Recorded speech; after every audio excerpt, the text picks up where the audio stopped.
Mukhang ang dami ng chili. Na. Yan. Kaya pala, daming sili. Manghang. Lagot. Ang mga hindi kumakain ng manghang. Ano lang yan guys, sabaw lang ng manok yan. Hindi kami naglalagay ng tubig. Pasangkot siya lang yan sa sa toyo, paminta, bawang sibuyas, kahit mga isang oras bago mo isalang.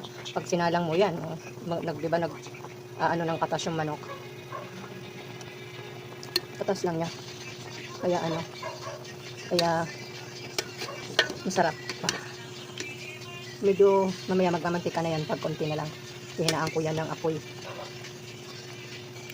Sana kung may patatas, sarap dito pag may patatas. Wala eh. Mahal ng patatas.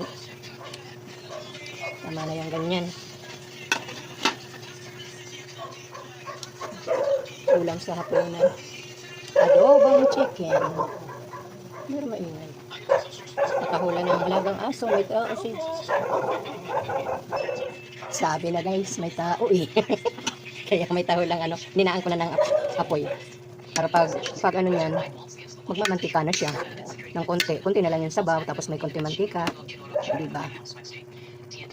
May tao. May grasya. Thank you Lord, may grasya.